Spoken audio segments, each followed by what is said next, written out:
The letter lay on the marquetry table like a judgment. It was the third time Lady Arabella Devereux had pushed it towards her niece, the thin paper sliding over the polished wood with a dry hiss. "You see, Constance," she said, her voice a silken weapon of reason. "It is a ruin, a pile of stones in a swamp. My late husband, your dear uncle, always said his cousin Osmond was a fool. This merely proves it." Constance Hollis looked not at the letter, but at her aunt's hands. The fingers, laden with rings that flashed in the morning light, were drumming a patient, predatory rhythm next to the solicitor's seal. For 3 years, since her parents' passing had left her a penniless relation in this stiflingly elegant London house, Constance had learned to read the truth not in words, but in hands, in the tightening of a jaw, in the things left pointedly unsaid. Her own hands lay still in her lap, the fingertips slightly rough from mending her aunt's lace the night before. She had read the letter once. It was quite plain. Her great-uncle, a man she had never met, had left her his entire estate. Heron Court. The name itself felt damp and lonely.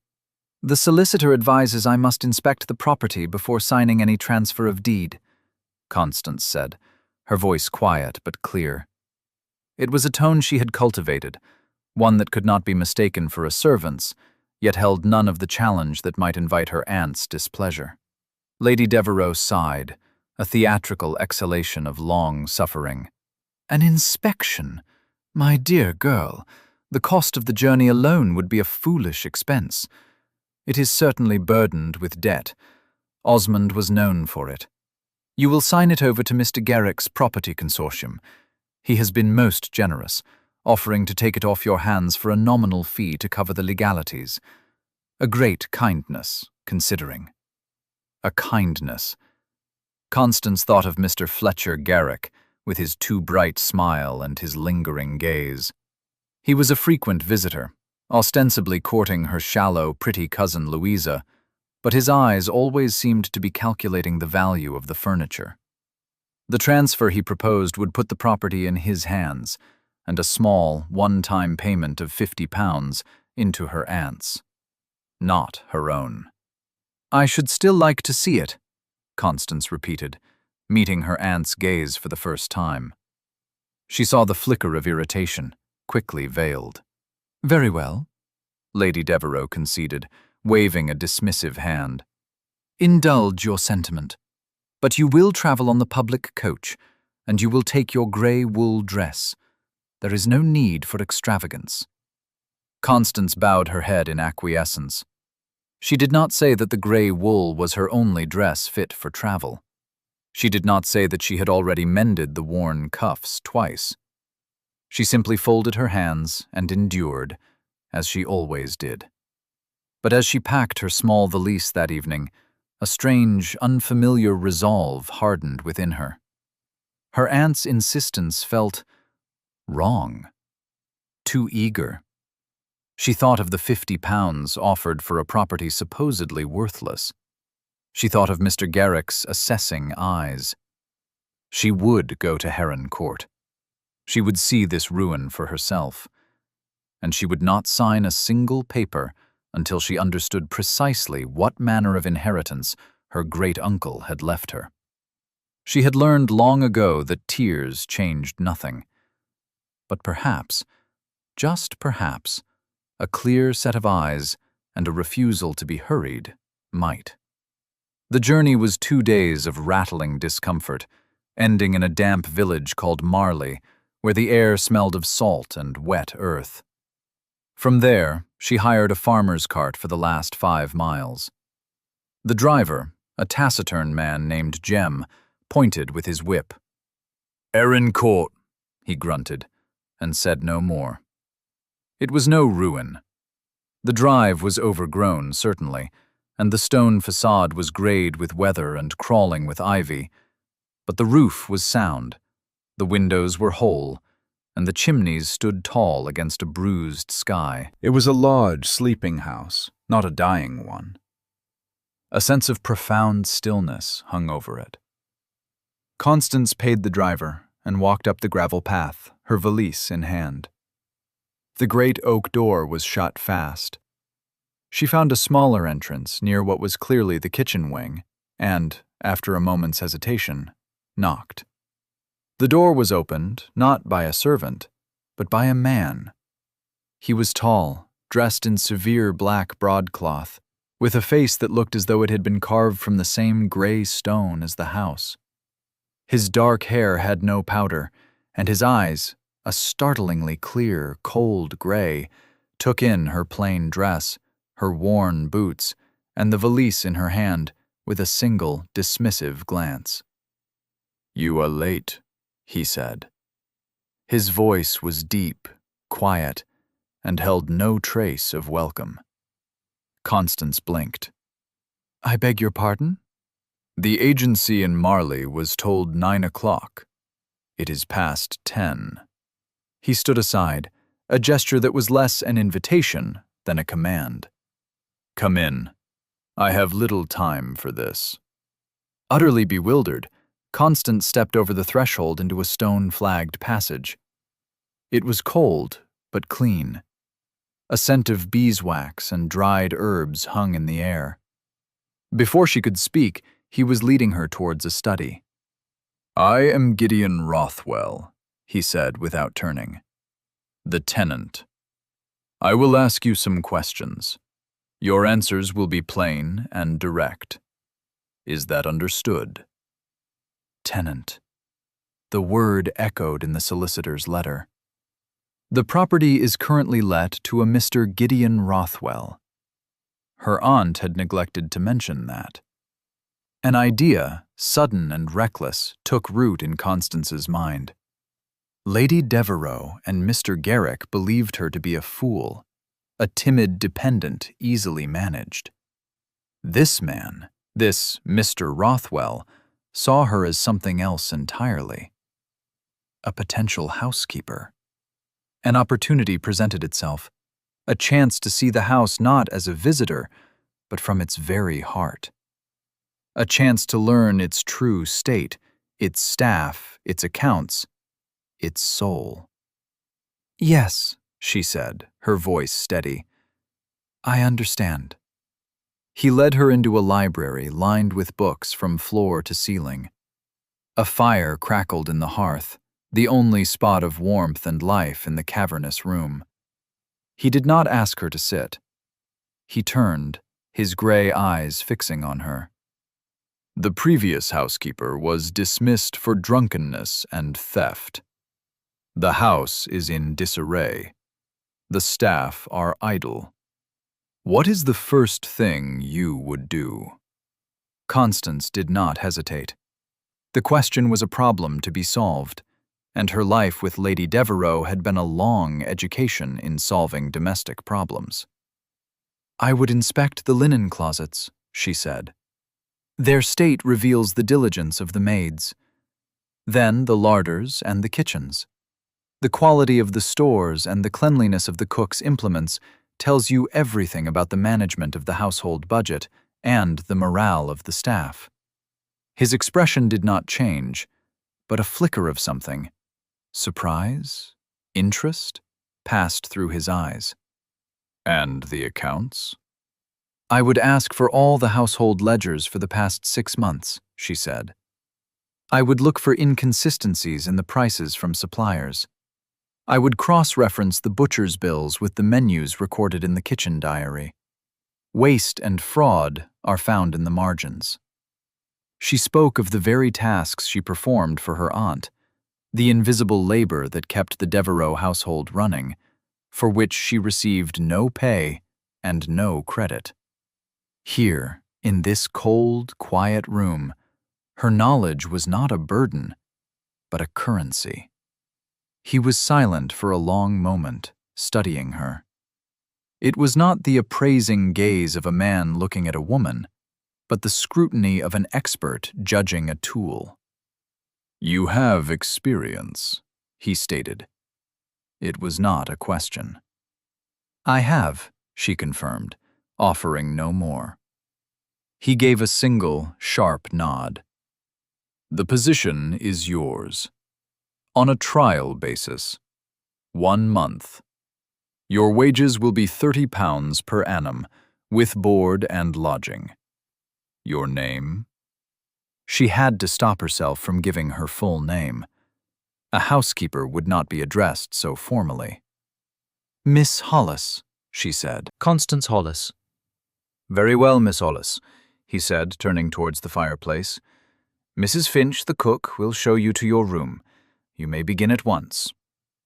And with that he dismissed her, his attention already lost to the flames. Constance stood for a moment in the quiet hall, the enormity of her deception settling upon her. She was not Miss Hollis, the new housekeeper. She was Miss Hollis, the owner of this house, this land, these very stones beneath her feet. And she had just accepted a position as a servant within her own home, from a man who had no idea who she was. A strange, wild feeling, half terror and half triumph, surged through her. For the first time in 3 years, she was not enduring. She was choosing. Mrs. Finch, the cook, was a woman built like a barrel, with flour dusting her forearms and a look of permanent suspicion etched onto her face. She eyed Constance's worn dress and muddy boots with undisguised skepticism. "So you're the new one," she said, her voice a low rumble. "We'll see how long you last. The master's particular." She led Constance up a narrow set of stairs to a small, plain room under the eaves. It was cold, but a clean linen towel and a sliver of soap sat beside a wash basin. It was more than Constance had been afforded in her aunt's house, where she was expected to use the maid's washroom. "Mr. Rothwell expects order," Mrs. Finch continued, her arms crossed. "The last one, Mrs. Gable, she was all smiles and sweet wine in the afternoons. Let the damp get into the west wing sheets. Mildew it was. A hanging offence in a house like this." Constance ran a hand over the cool, slightly damp stone of the windowsill.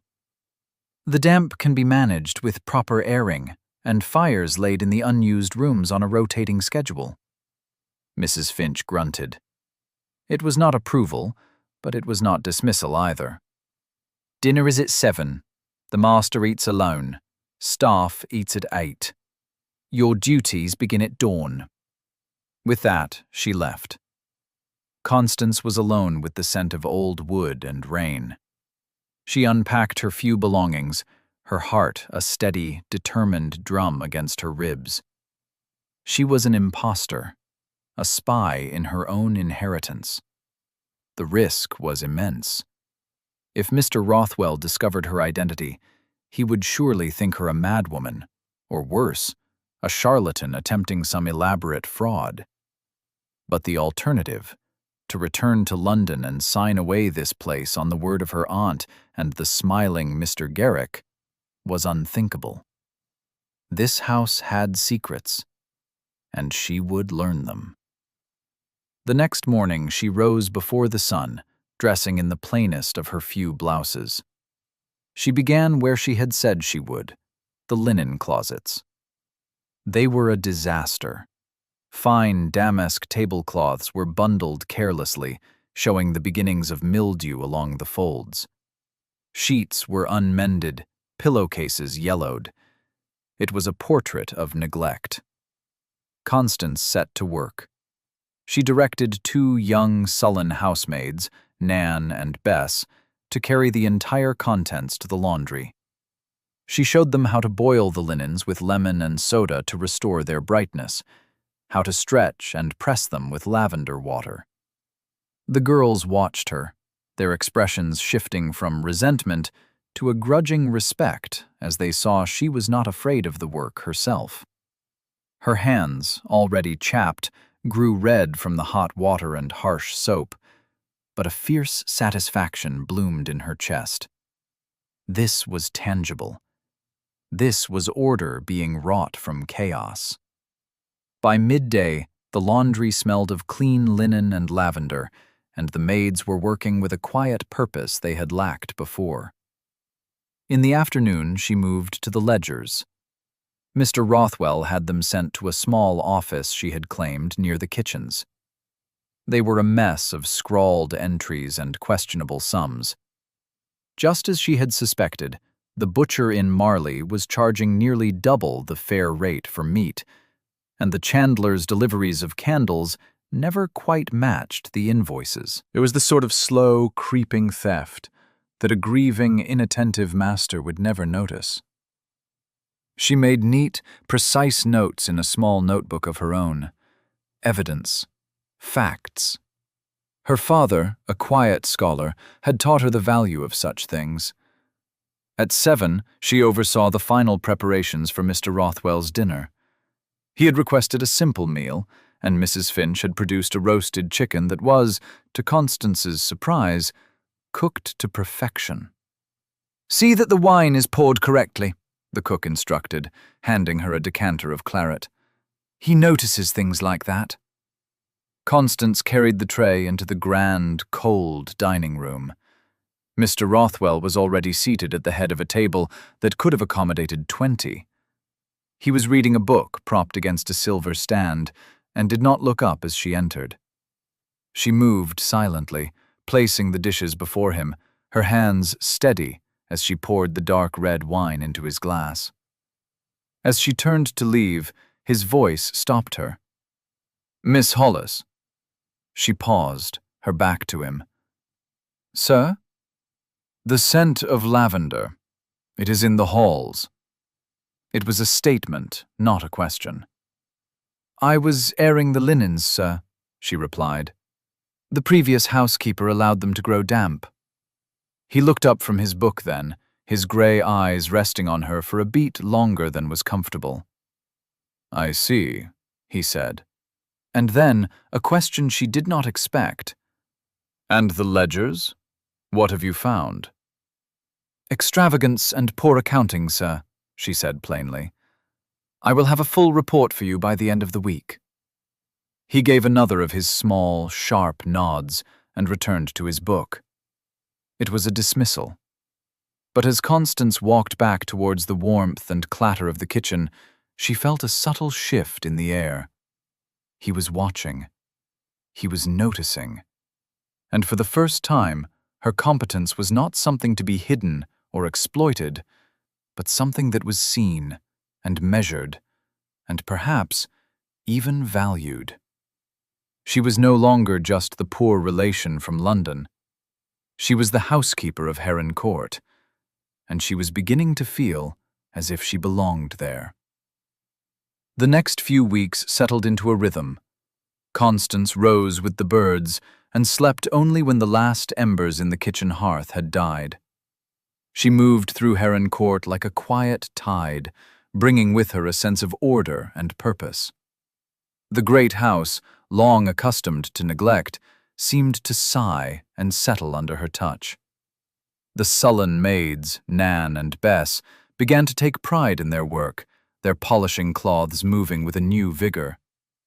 Mrs. Finch, the cook, unbent enough to offer Constance a cup of tea by the fire one evening, a silent truce and an offering of respect. Even the gardens began to show signs of life. Constance had found a gnarled, overgrown rosemary hedge near the kitchen door, half choked by weeds. In the brief moments she had to herself in the late afternoons, she took a pair of shears and a trowel and began to clear the weeds, to prune the dead wood. The scent of the rosemary clung to her clothes and hands, a clean, sharp fragrance of remembrance. She was tending her own garden, in her own home, and no one knew it but her. Mr. Rothwell remained a distant, solitary figure. Yet the small interactions between them grew. He would summon her to his library, not to give orders, but to ask a question. "Miss Hollis, the west-facing chimney does not draw correctly. What is your opinion?" Or, "The tenant farmer at Sorrel Down complains of a leaking roof. Do you believe him to be honest?" She would give him her plain, unvarnished assessment, based on her observations and the quiet gossip she gleaned from the staff. He would listen, his gaze fixed on her face, and then nod. "Proceed as you see fit." He was giving her authority, piece by piece. He was trusting her judgment. One rainy afternoon, she was in the library, measuring the worn velvet curtains for replacement, when she saw him standing by the window, looking out at the ceaseless downpour. He seemed more unguarded than she had ever seen him. A profound melancholy etched into the lines of his face. He did not seem to notice her. "It was a day like this," he said, his voice so low she barely heard it. He spoke to the glass, not to her. "The day she died." Constance froze, her measuring tape held tight in her hands. She knew from Mrs. Finch that the master was a widower, that his wife had died a year ago in a carriage accident, but he had never spoken of it. It was a grief that filled the house, as palpable as the damp in the stone walls. She should have left the room, granted him his privacy, but she stayed. She said nothing. She simply stood, a quiet witness to his pain. After a long silence, he seemed to become aware of her presence. He turned from the window, his expression once again shuttered and controlled. She expected a rebuke for her intrusion, but his eyes held something else. Not anger. It was a flicker of acknowledgement, a shared moment of quiet solemnity. "The curtains are beyond repair, sir," she said softly, breaking the silence with the mundane. "The velvet is rotten." "I know," he said. "Order new ones. Something plain. The color of slate." "Yes, sir." As she left the library, she felt the invisible wall between them had thinned. He had allowed her, for a brief second, to see the man behind the cold facade. He was not just the master of the house. He was a man hollowed out by loss, seeking refuge in this isolated, forgotten corner of the world. And she, the secret owner of his refuge, felt a pang of something she could not name. It was not pity. It was something harder and more respectful, a kinship of quiet sorrows. The letter from her aunt arrived a week later. It was addressed to Miss Hollis, in care of the post office in Marley, a clear sign Lady Devereux did not wish her correspondence to be seen by the master of Heron Court. Constance read it in the privacy of her small room. It was full of feigned concern that quickly gave way to sharp instructions. "Mr. Garrick is growing impatient," her aunt wrote. "He has been more than generous, and this foolish delay of yours is trying his patience. You will return to London at once and sign the papers. Do not imagine this provincial adventure of yours will change anything. You are, and always will be, dependent on our goodwill." The threat was clear. Step back into your place, or be cast out entirely. Constance folded the letter, her hands steady. The fear that had once governed her life was gone, replaced by a cold, clear anger. She looked out her small window at the grounds of Heron Court. Her grounds. She thought of the linen, now white and smelling of lavender. She thought of the ledgers, now balanced and true. She thought of the rosemary hedge, now showing new green shoots. She had brought this house back to life. It had, in turn, done the same for her. She would not surrender it. She wrote back a short, polite note, stating that the affairs of the estate were more complex than anticipated and required her continued presence. She did not mention her position as housekeeper. She signed it, sealed it, and knew she was declaring war. She did not know how soon the first battle would be fought. It came in the form of a visitor. A week after her letter was sent, a handsome carriage rolled up the newly weeded drive. Constance was crossing the main hall when the front door was opened by a footman to reveal Mr. Fletcher Garrick, his smile as bright and false as ever. He stared at her, taking in her plain gray dress, the housekeeper's keys hanging from her waist. Shock, then amusement, and finally, a slick, predatory cunning crossed his features. "Miss Hollis," he said, his voice dripping with mock surprise. "What an unexpected situation. I have come to see Mr. Rothwell on a matter of business." He stepped inside, handing his hat and coat to the footman as if he were the master. He lowered his voice so only she could hear. "Playing the servant, Constance? A bold, if rather pathetic little game. But it ends now." She met his gaze without flinching. "Mr. Rothwell is in his study. I will see if he is available." "Oh, I am quite sure he will be," Garrick said, his eyes gleaming. "Especially when I tell him who his diligent little housekeeper truly is." The threat hung in the air, thick and poisonous. He intended to expose her, to paint her as a fraud and a madwoman in front of the man whose respect she had so carefully earned. She felt a tremor of fear, but her voice was even when she spoke. "As you wish, Mr. Garrick. This way." She would not run. She would not hide. She would face him, and she would trust in the truth. She led him to the library door, announced his arrival, and watched as the two men greeted each other. She saw the way Garrick's eyes swept the room, assessing its value. She saw the cold, neutral mask on Gideon Rothwell's face. As she closed the door, leaving them to their business, she knew that whatever happened next would change everything. The quiet world she had built for herself at Heron Court was about to be shattered. From the library, Constance could hear the low murmur of voices. She did not strain to listen.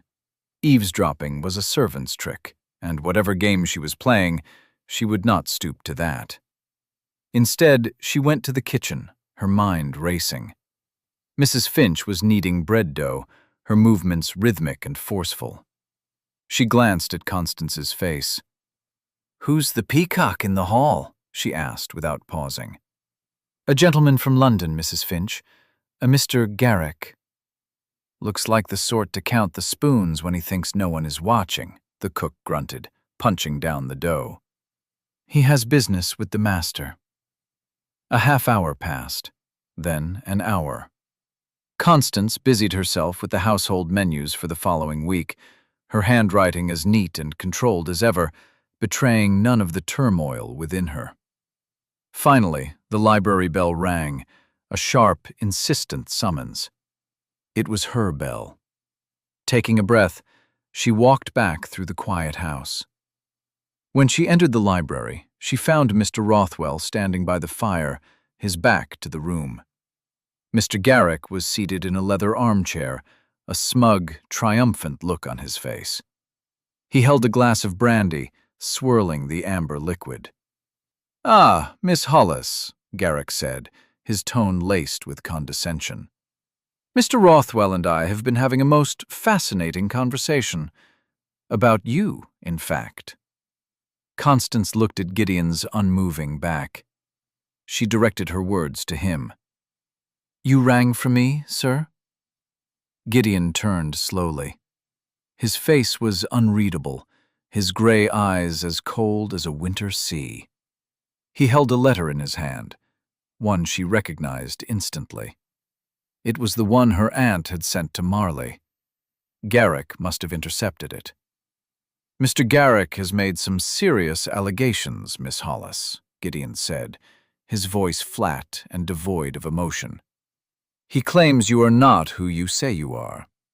He claims you are Constance Hollis, niece to Lady Devereux, and that you are here under false pretenses to defraud me."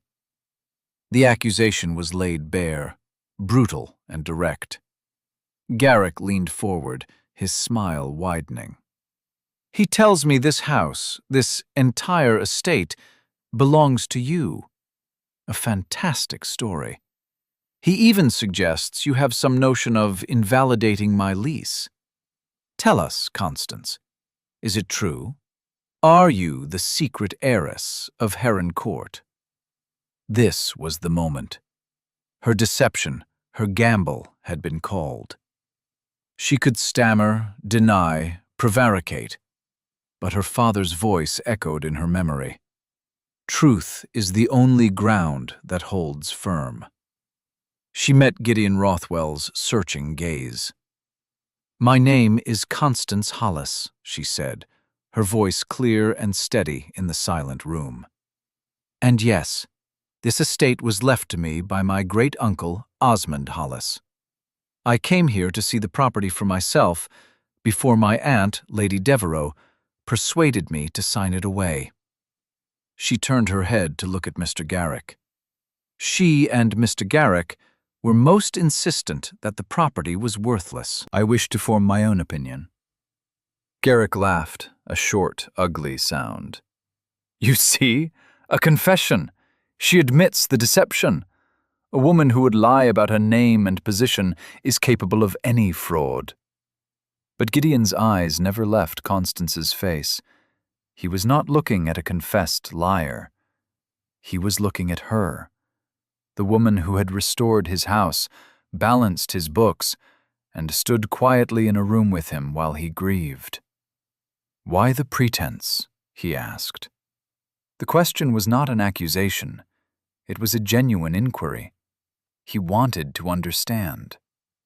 "You mistook me for a housekeeper when I arrived," she explained simply. "It seemed an expedient way to learn the truth of the house without announcing my presence. I needed to know if it was truly the ruin I was told it was, if it was burdened with debt, before I made any decisions." His gaze was intense, analytical. "And what have you concluded?" "I have concluded," she said, choosing her words with care, "that Heron Court is not a ruin. It is neglected, but it is a fine, sound property. And it is not in debt. On the contrary, with proper management, it is quite profitable." Garrick scoffed. "Preposterous! The girl is delusional." Gideon ignored him. He took a step closer to Constance. "You have managed my household for 6 weeks, Miss Hollis. You have proven yourself to be methodical, honest, and exceptionally competent.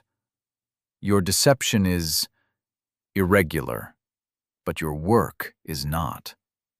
He turned his cool gaze on Garrick. "You, on the other hand, arrived here an hour ago. You have presented me with an intercepted letter and a wild story, all while trying to persuade me to invest in a land speculation scheme of yours that my London solicitor has already warned me against. Of the two of you, Mr. Garrick, your motives seem far less plain." The smug look on Fletcher Garrick's face vanished, replaced by a flush of angry disbelief. He stood up, sputtering.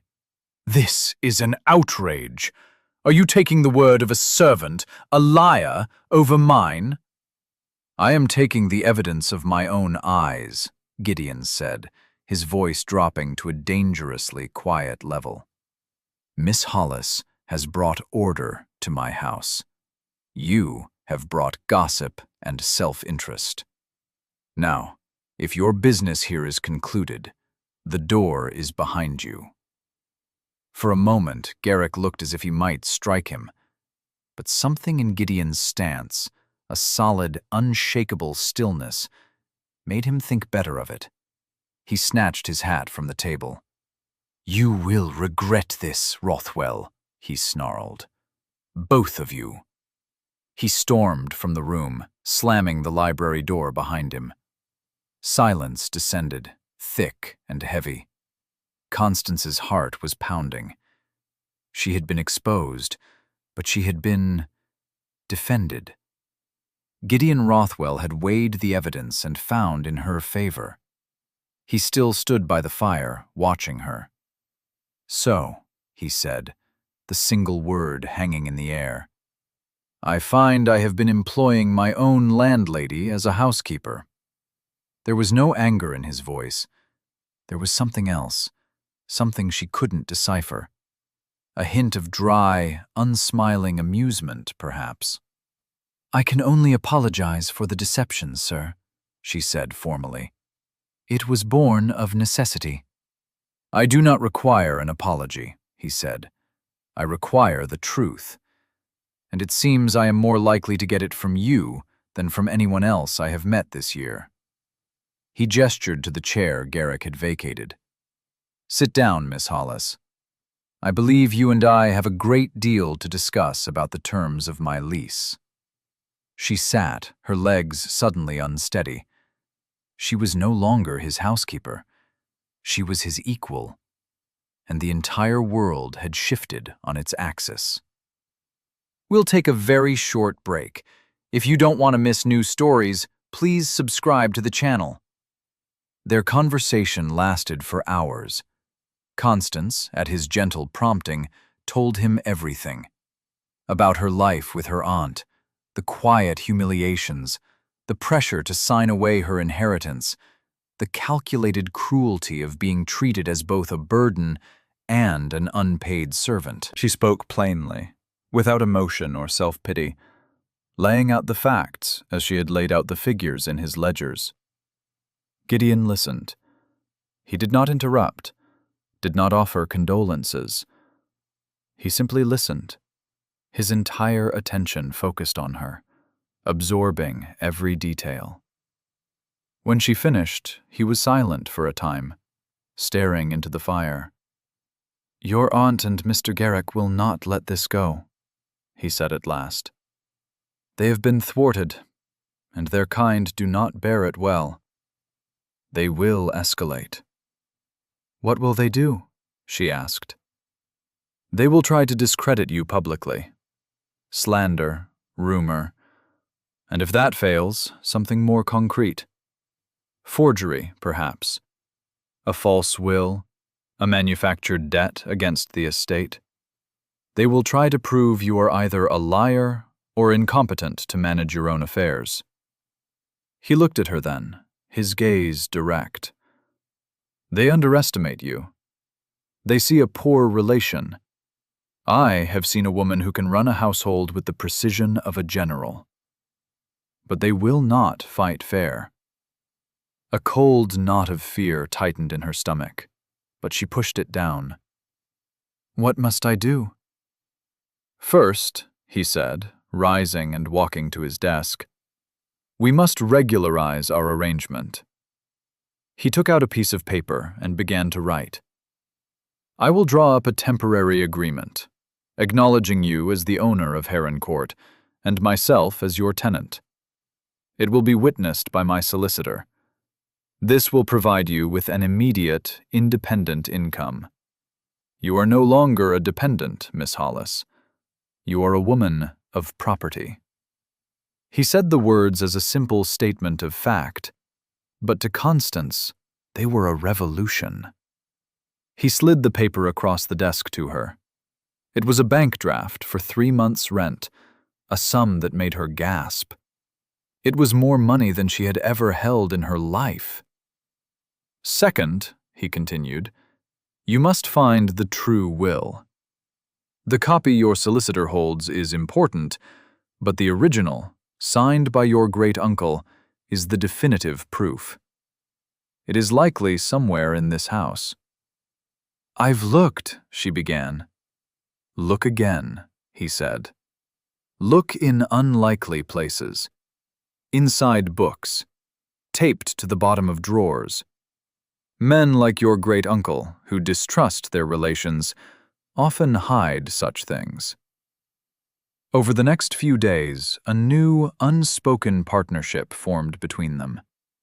Constance continued to manage the house, but now she did so as its mistress, consulting with Gideon on matters of the estate.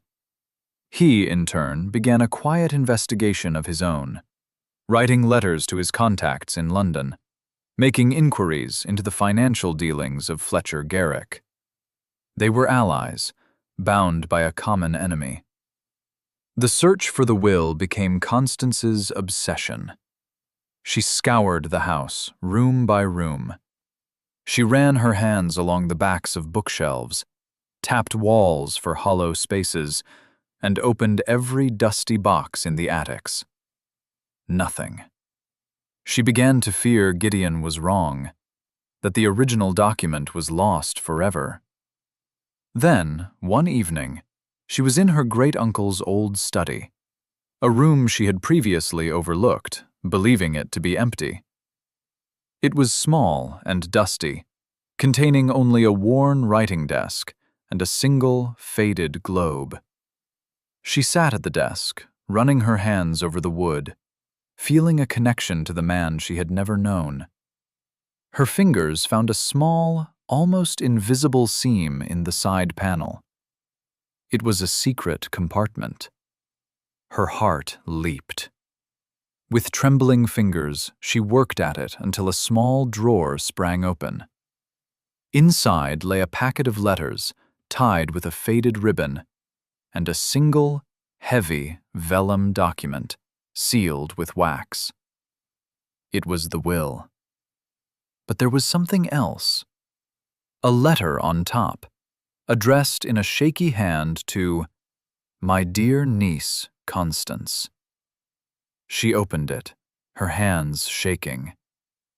"If you are reading this," it began, "then I am gone, and you have proven yourself cleverer than your grasping aunt. I knew Arabella would try to cheat you. She has the soul of a moneylender. Do not trust her. Do not trust the man she will have in tow, Garrick. He is a vulture." The words seemed to lift off the page. A voice from the past, confirming everything she and Gideon had suspected. "The proof of his villainy lies in the estate accounts from before you arrived. He was my agent. He has been systematically robbing this estate for years. The evidence is in the ledgers I have hidden. Look for the book with the heron stamped on the cover. Trust the man who has leased my house.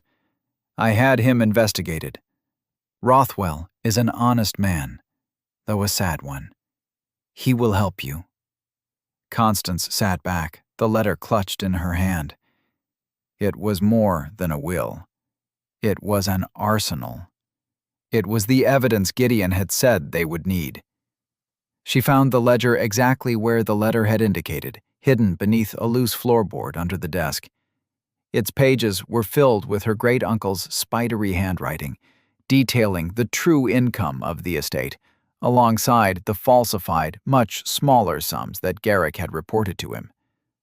The fraud was laid bare, undeniable. She took the will, the letter, and the ledger, and went to find Gideon. He was in the library, as always. She placed the items on the table before him without a word. He read the letter first, then the will. Then he opened the ledger. He spent nearly an hour poring over the columns of figures, his expression grim. When he finally looked up, his eyes were like chips of ice. "This is it," he said quietly. "This is the proof that will ruin him." He looked at Constance, and she saw a fire in his gaze she had never seen before, a cold, protective fury. "They will make their move soon. We must be ready." His prediction came true 3 days later, in the form of a formal, engraved invitation. Lady Theodosia Fenwick, the undisputed matriarch and chief magistrate of the county, requested the pleasure of Mr. Gideon Rothwell's company at a dinner party at her estate, Merrowdean. At the bottom, a note was scrawled in a fine, feminine hand. "And please bring with you your charming new housekeeper, Miss Hollis. We are all so very curious to meet her." Constance's blood ran cold. The wording was a deliberate insult, a public branding. Lady Devereux and Garrick had clearly been busy, spreading their poison throughout the county. This dinner was not an invitation. It was an ambush. "It is a trap," she said, her voice barely a whisper. "Of course it is," Gideon agreed calmly. He tapped the invitation. "Lady Fenwick is a woman who values propriety, but she values justice more. She is also a shrewd judge of character. They have told her their version of the story. Now, we will go and tell her ours." "Like this?" Constance looked down at her plain housekeeper's dress. "They want to present me as a servant, an impostor." "Then we will not allow it," he said. He stood and walked to the bell pull. "You are the mistress of Heron Court, Miss Hollis. It is time you dressed the part." He sent for the finest dressmaker in Marley. For 2 days, the house was filled with the rustle of silks and velvets. Constance stood for hours being pinned and measured, a strange, unreal feeling washing over her. She chose a gown of deep midnight blue velvet, the color of the evening sky over Heron Court. It was simple, elegant, and unadorned, save for a collar of antique lace she had found and restored herself. It was the dress of a woman who had nothing to hide. The night of the dinner, as she descended the main staircase, she saw Gideon waiting for her in the hall. He was dressed in formal black evening wear, looking taller and more imposing than ever. He watched her approach, and, for the first time, his gaze was not that of a tenant, an employer, or an ally. It was the look of a man seeing a woman as if for the very first time. He did not offer a compliment. He simply said, "They will not know what to do with you." He was right. When they were announced at Merrodine, a hush fell over the assembled company. Constance saw her aunt, Lady Devereux, standing near the fireplace, resplendent in emerald green, her face a mask of fury. Mr. Garrick stood beside her, his smile faltering for just a second. They had expected a servant. They were confronted with a queen. Lady Theodosia Fenwick moved to greet them. She was a small, bird-like woman with eyes as sharp and bright as a hawk's. She looked from Gideon to Constance, her gaze lingering. "Mr. Rothwell," she said, her voice crisp. "And Miss Hollis. How delightful. There has been so much talk." She led them into the drawing room, where the air was thick with unspoken questions and hostile stares. Constance kept her head high, her hands loosely clasped in front of her. She would not let them see her fear. Dinner was an ordeal of exquisite torture. Lady Devereux, seated across from Constance, kept up a running commentary of thinly veiled insults, referring to Constance's delicate constitution and her fanciful notions. Mr. Garrick, seated to her right, spoke loudly of the importance of good breeding and the dangers of social climbers. Constance ate little, responding to their barbs with quiet, polite monosyllables, refusing to be drawn into their game. Gideon sat beside her, a silent, formidable presence. He spoke little, but his quiet attention to her, passing her the salt, refilling her water glass, was a public declaration of his allegiance. The storm broke over dessert. Lady Devereux set down her wine-glass with a sharp click. "Lady Theodosia," she said, her voice ringing with false sympathy.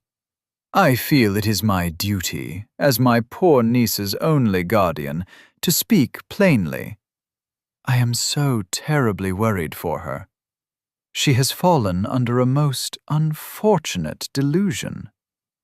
All conversation stopped. Every eye in the room turned to them.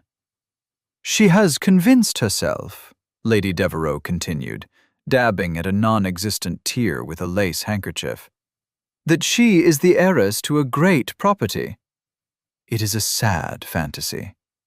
The truth, confirmed by our family solicitor, is that the estate was entailed. It passes to a male cousin. My poor, dear Constance receives only a small annuity. Mr. Garrick stepped in smoothly. Indeed, I have the legal documents with me. We were hoping Mr. Rothwell, as the current tenant, could help us gently persuade Miss Hollis to accept the truth of her situation and return to her aunt's care. He produced a folded vellum document from his breast pocket and laid it on the table. A copy of the true entailment. It is all quite clear. Constance felt the trap spring shut. It was a public accusation, in front of the most powerful woman in the county. They were painting her as mentally unstable, a fantasist in need of care. Care that would, of course, involve signing over her rights to them. She looked at Gideon. He gave a barely perceptible nod. It was time. An entailment, Constance said, her voice carrying clearly in the silent room. That is very strange, Aunt, because I have the will. The true will, signed and witnessed, written in my great-uncle's own hand. She reached into her reticule and produced the document she had found in the secret drawer. She laid it on the table beside Garrick's forgery. It leaves the entirety of the Heron Court estate to me, unconditionally. A collective gasp went through the room. Lady Devereux's face went pale. That is impossible. A forgery. Is it? Gideon's voice cut through the air like a blade. I took the liberty of inviting my solicitor, Mr. Abbott, to join us for port. He has some expertise in examining historical documents. Perhaps he might offer an opinion. On cue, the butler opened the dining room doors, and a small, neat man with spectacles entered. He bowed to Lady Theodosia, and then turned his expert eye to the two documents on the table. He examined Garrick's first, holding it to the candlelight. The paper is modern, my lady, he announced after a moment. And the ink, it has been artificially aged, but clumsily. The signature, while a fair imitation, lacks the characteristic pressure on the downstroke of the H. He then picked up Constance's document. His examination was longer, more thorough. This, however, he said, his voice ringing with authority, is entirely consistent with the period. The paper, the ink, the seal. And the signature is genuine. I would stake my professional reputation on it. This is the last will and testament of Osmond Hollis. The silence in the room was absolute. Lady Devereux looked as though she had been turned to stone. But Constance was not finished. She placed the old heron-stamped ledger on the table. And this, she said, her voice cold and clear, is my great-uncle's private estate ledger. It details years of fraud perpetrated by his agent, Mr. Fletcher Garrick, who has been stealing from the estate by falsifying the accounts. She opened it to a page marked with a ribbon, showing the true figures next to the false ones. I believe the term for it is embezzlement. Fletcher Garrick leaped to his feet, his face crimson. Lies. These are all lies from a hysterical, scheming girl. But it was too late. The evidence was there, plain and irrefutable. Lady Theodosia Fenwick had been watching the entire exchange, her hawk-like eyes missing nothing. She now rose to her feet, a figure of immense authority, despite her small stature. Mr. Garrick, she said, her voice dangerously soft. Forgery and fraud are serious crimes. As a magistrate of this county, I suggest you and Lady Devereux leave my house at once. And I would advise you not to leave the county. You will be hearing from my office in the morning. Utterly defeated, publicly shamed, Garrick and Lady Devereux fled the room, a torrent of shocked whispers following them. Constance remained seated, her hands folded in her lap. She had not raised her voice. She had not shed a tear. She had simply presented the truth, and the truth had been enough. The remaining guests crowded around her, their previous hostility transformed into fawning admiration. But Constance had eyes only for Gideon, who stood beside her chair, a silent guardian. He had not rescued her. He had provided the space and the means for her to rescue herself. Later that night, as their carriage rattled back towards Heron Court under a sky full of stars, the silence between them was comfortable, companionable. The great battle had been fought and won. "It is over," Constance said softly, more to herself than to him. "They cannot harm you now," Gideon confirmed. He was looking out the window, but she felt his attention was entirely on her. "What will you do now, Miss Hollis? You are the undisputed mistress of Heron Court." The question hung in the air. What would she do? For the first time, her future was her own to decide. She could stay, manage her estate, live a life of quiet independence. It was more than she had ever dreamed of. I have not thought that far ahead," she admitted. "I suppose I will stay." "Alone?" he asked, his voice very quiet. He turned from the window to face her. In the flickering gloom of the carriage, his face was all shadows and angles, his eyes unreadable. "My lease is up at the end of the year, Miss Hollis. I took this house to be alone, to hide from the world.